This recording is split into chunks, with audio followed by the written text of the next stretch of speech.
Edilene Meneghetti, a primeira prenda da primeira região tradicionalista. E como tema proposto, então, para a mostra folclórica, foi o artesanato e uma forma alternativa de fazer.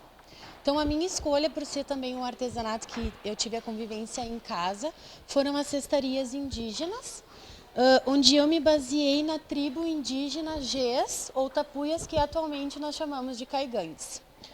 Eu fiz uma visita na reserva indígena de Cacique Doble e pude perceber que lá eles utilizam muito a taquara, né, que é um produto que tem mais na região deles. E como eu sou de Porto Alegre, 35 CTG é a minha entidade mãe, nós temos muitos índios que vieram para a cidade, para a capital e região metropolitana em busca, né, de condições melhores e acabaram se arranchando por ali. E o material que eles utilizam aqui lá na nossa região, então, é o cipó São João.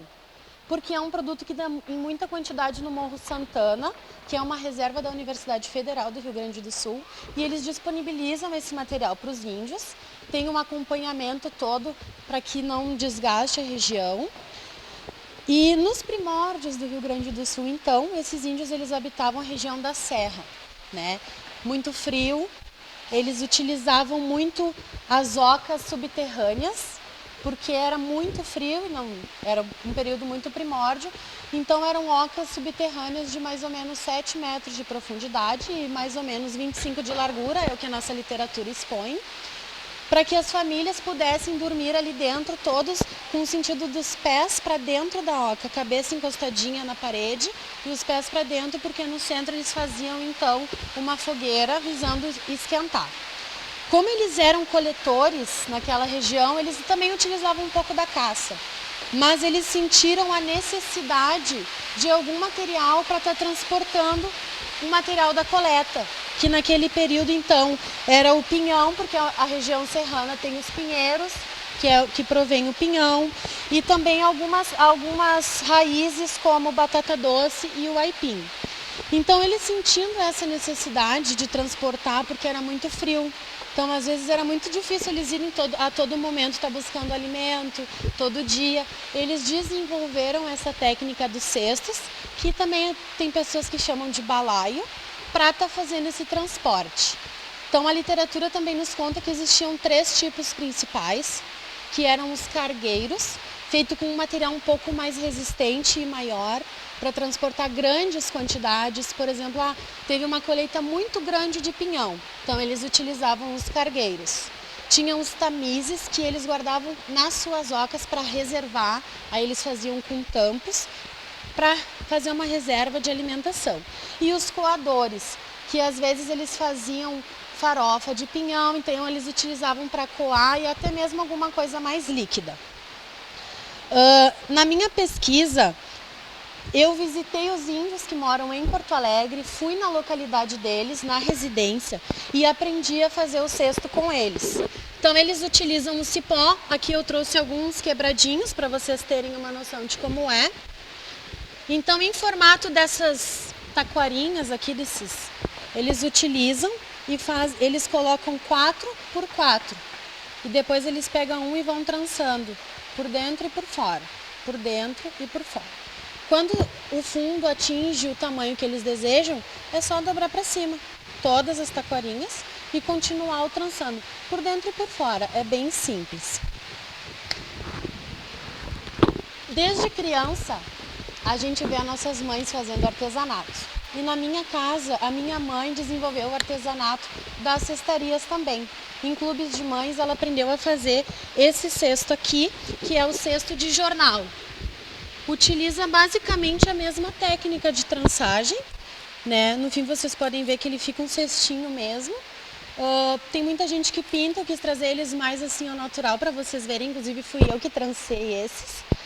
E se faz assim, se corta uma folha de jornal inteira em 4 partes e enrola.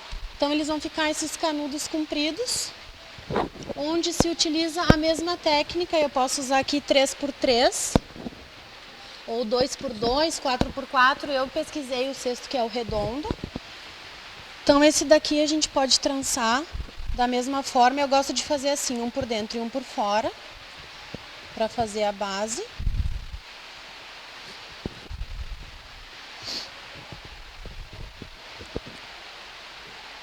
E em casa, atualmente, as pessoas também utilizam numa forma mais a troco de decoração ou para guardar, às vezes, alimentos, frutos em cima da mesa, verduras, legumes. Eu vou fazer assim que daí a gente vai um pouquinho mais rápido. Então aqui a gente vai pegar uma das pontas e vai começar por cima, por baixo. Por cima, por baixo. E vai começando a formar o fundo redondo, por baixo e por cima. E essa técnica, ela é assim, um por cima, um por baixo, um por cima, um por baixo. Ó. E aí vai formando um fundo. E quando esse canudo aqui tá para terminar, a gente utiliza um pouquinho de cola, pode ser escolar mesmo, e engancha um canudinho no outro. E vai fazendo a sequência até atingir o fundo que a pessoa quer para fazer um cesto. Quando o fundo estiver no tamanho ideal, a gente vai dobrar para cima e continuar essa trançagem por cima e por baixo. Em uma visita no Fegais, em Cachoeira do Sul, tive prestigiando o evento e também tinha uma feira de artesanato lá.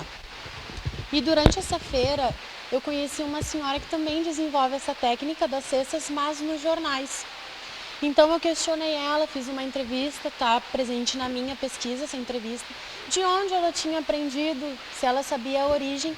E sim, ela me contou que ela também desenvolveu esse aprendizado em clube de mães, eu acho que é um pouco mais comum, e que ela sim também aprendeu que a origem era indígena. Né? Os Gês, que nós hoje conhecemos como caigangues, eles têm esse título, né? São os índios artesãos. No período em que eles eram artesãos, se destacavam algumas tribos como os coroados, porque eles tinham um formato peculiar do cabelo em formato de coroa. Então eles eram chamados coroados. E se destaca também os bugres, porque no período das tropeadas eles eram os índios ladrões. Então eles foram intitulados bugres porque algumas equipes contratadas para matar os índios ladrões eram chamados de bugreiros. Então, daí ficou o título desses índios ladrões de bugres. Eu tenho aqui alguns tipos de cipó, porque ele se chama São João, porque ele dá, assim, o período que ele dá em abundância é em junho, que é o período do Santo São João. Então, nesse período, tem alguns tipos que se desenvolveram mais e um menos. Esse daqui, os índios me ensinaram que é o São João casca grossa. Esse daqui eles utilizam para fazer balaios maiores, por exemplo, para cestos de roupa suja, porque hoje em dia tem que estar na utilização das pessoas da modernidade. Esse daqui é o cipó branco, que eles chamam. Também é um cipó muito resistente. E esse daqui eles costumam cortar ao meio. Esse cesto aqui foi feito com esse cipó. E aí ele não é utilizado na sua parte redondinha. Eles cortam ao meio para facilitar a trançagem, porque é um material um pouco duro. E para que ele fique maleável, eles molham um pouco. Esse daqui é o marronzinho. E esse daqui é chamado de amarelo cheiroso, porque ele tem um odor característico de canela. Atualmente eles também desenvolvem alguns outros artesanatos para se manterem junto com os outros índios, como da tribo Guarani, que também é uma tribo que está muito presente, principalmente no centro de Porto Alegre. Então eles também estão desenvolvendo atualmente os arcos e flechas. E esse daqui o índio me deu de presente, ele disse, para você mostrar para os avaliadores um pouco da nossa cultura, que é um cocar que atualmente eles também utilizam em reuniões. Então é isso, gostaria de saber se vocês têm alguma dúvida. Eu posso dar uma lembrancinha para vocês? Pode, mas a gente gostaria de recolher ao final, então, do Tá. Eu sei que é complicado, agora vocês estão tranquilos. Certo? A gente agradece. Eu que agradeço a atenção de vocês. Obrigada.